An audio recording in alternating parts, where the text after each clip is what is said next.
It's been a whole year, and may the heavens help us.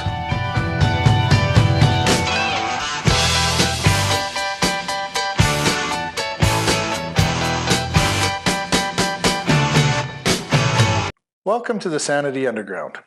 The Alberta NDP are a self-serving, narcissistic, contemptuous bunch of nitwits. This has been the Sanity Underground. What? More? Okay, I'll stretch it out. Well, back in April of 2015, the then Progressive Conservative Premier, Jim Prentice, hatched a clever scheme to rid Alberta, once and for all, of the Wild Rose Party. This devious plan was to be carried out by calling an election that would infuriate Albertans, causing them to direct all of their anger at the Progressive Conservatives. This somehow was going to rid the land of the scourge that was the Wild Rose. Of course, this was not a very well thought out strategy, as Jim Prentice was an idiot, and 40 years of Progressive Conservative power was brought to a sudden end. In the meantime, the Alberta NDP were making great gains by promising Albertans that if they were to form government, they would not do those things NDP governments normally do. This helped the NDP win a majority and allowed them to instantly begin doing those things NDP governments always do. Almost immediately, the Alberta NDP began talking of raising the minimum wage. Don't do it, said small businesses. Raising the cost of labor will lower our demand for it. Don't be silly, said the NDP. You will always need labor, and people deserve a living wage that, of course, should solely be determined by us. But don't worry, we'll bring it in slowly, over the course of many years. So the NDP forged ahead with their plan, ensuring that no Albertan would ever truly benefit from it. Now, with the energy industry in global decline, local small businesses and their demand for unskilled labor now destroyed, the NDP turned its sight on the only industry in Alberta that wasn't in severe turmoil. That industry, of course, would be Alberta's agriculture industry. Under their Break It So We Can Fix It initiative, the NDP bravely proposed Bill 6. Bill 6 was argued to make Alberta farms the safest farms that society has ever imagined.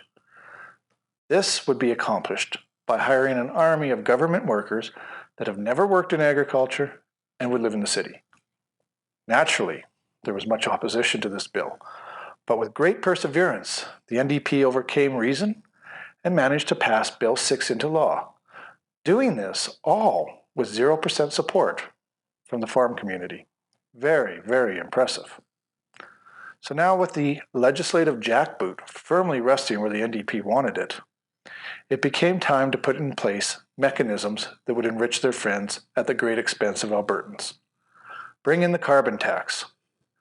But the NDP weren't happy calling it a tax, as they were very recently learned many Albertans react negatively to the word tax, so they changed it to levy. Unfortunately, Albertans were crafty and picked up on this. When government takes the proceeds of their labor by force, it is, in fact, a tax. Undetermined by this, the NDP started to explain that when you artificially raise the cost of carbon, people will use less of it. And this has a magically different result than raising the minimum wage. Then disaster hit, and one that wasn't the direct result of electing the NDP. A fire began to rage in central Alberta, growing at a rapid rate. When opposition leader Brian Jean begged Premier Notley to take action, Notley proclaimed Jean, and I quote, a big, hairy man-baby that was afraid of his own shadow. Others within the NDP took the position that the fire was the result of the universe balancing out karma for the city of Fort McMurray, leaving it massively damaged. Premier Notley, however, wasn't going to stand by and leave Fort McMurray in ruins. She immediately jumped into action, hiring as many out-of-province contractors as possible to take on the cleanup and rebuild, while ensuring that actual Albertans would be passed over on these contracts. All of this brought Albertans to believe that the NDP are a self-serving, narcissistic, contemptuous bunch of nitwits. This has been the Sanity Underground, and we have 3 more years of this crap.